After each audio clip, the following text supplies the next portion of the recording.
दोस्तों, कल 21 अगस्त को मेरे बेटे राजानंद का जन्मदिन था। तो मैंने इस अवसर को यादगार बनाने के लिए कुछ दलित समुदाय के लोग, जहाँ शिक्षा की घोर कमी है, उस बच्चे को पढ़ाने वाले दलित समाज के ही दो ऐसे युवा जो खुद विद्यार्थी हैं, उनके पास हम गए और उनका हौसला अफजाई की। उन बच्चों को मैंने स्लेट, पेंसिल, कॉपी, कलम, ज्योमेट्री, किताब दे कर के हौसला बढ़ाने का प्रयास किया। मैं ये नहीं कह रहा हूँ कि मैंने ऐसा करके कोई बहुत बड़ा काम किया। बहुत सारे लोग समाज को आगे बढ़ाने में अपना भूमिका निभा रहे हैं और निभानी भी चाहिए। तो मैं भी इस कड़ी में अपने समाज के उन वर्ग के बच्चों को जो आज आज़ादी के 80 साल के बाद भी शिक्षा से वंचित हैं, आपको हैरत होगी। मैं उन बच्चों से पूछा, बेटा तुम लोग स्कूल जाते हो? 40 बच्चों में से किसी ने नहीं कहा कि स्कूल जाते हैं। यानी सरकार ने उनके लिए इतनी सारी व्यवस्था कर रखी है। Mid day meal, free uniform, free किताब, स्कॉलरशिप, सारी सुविधाएं हैं। वो उस 7वीं और 8वीं क्लास के बच्चे से पढ़ने के लिए तो जा रहे हैं, लेकिन जो बीपीएससी करके टीचर बने हैं स्कूलों में, उनके पास पढ़ने के लिए नहीं जा रहे हैं। आप सोचिए कि आखिर क्या कारण रहा होगा।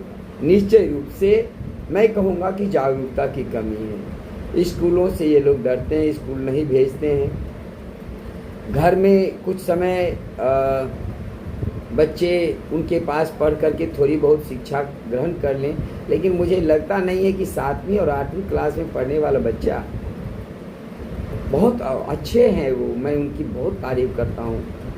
उनके साथ वो पढ़ सकते हैं, लेकिन बीपीएससी, बीएड किए हुए, बीपीएससी किए हुए शिक्षक के पास जाकर के, डीएलएड किए हुए टीचर के पास वो नहीं पढ़ पा रहे। मैंने सभी बच्चों को कहा कि बेटे तुम्हें स्कूल ज़रूर जाना चाहिए, डेली स्कूल जाओ और अच्छे ढंग से नहा धो करके साफ कपड़े में स्कूल जाओ और पढ़ाई पढ़ो।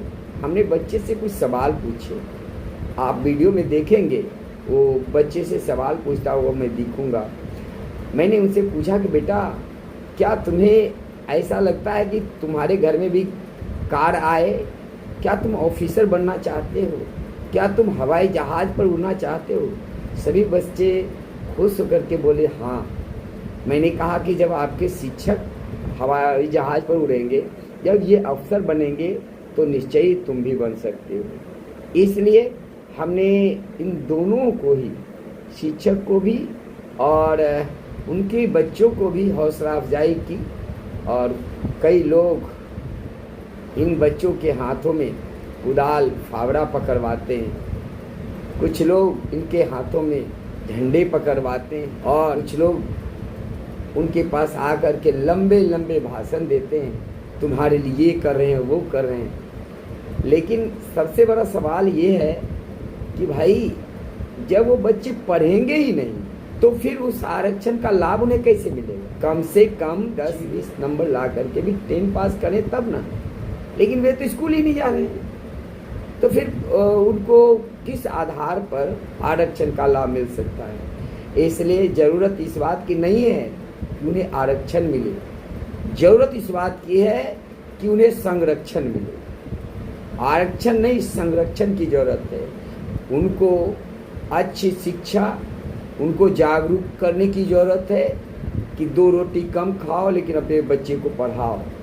आपके बच्चे पढ़ लिख जाएंगे तो वो मुकाबला करके भी जीत सकते हैं। उनमें ये कह करके कि चलो तुम्हें आरक्षण के माध्यम से तुम्हें नौकरी मिलेगी, कहने के बजाय ये क्यों नहीं कह सकते कि तुम ऐसा बनो कि तुम उनको हरा करके, उनसे ज़्यादा नंबर ला करके, उनसे ज़्यादा अच्छे ढंग से पढ़ करके और तुम नौकरी हासिल करो, तुम्हारा हम सहयोग करेंगे।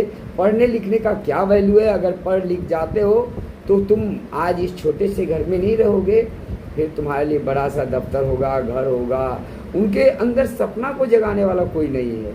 मैंने शायद इसी को जगाने का प्रयास किया है। आपको मेरा ये वीडियो कैसा लगा, आपको मेरा ये कार्यक्रम कैसा लगा, ज़रूर बताएं। आइए देखते हैं एक छोटी सी झलक।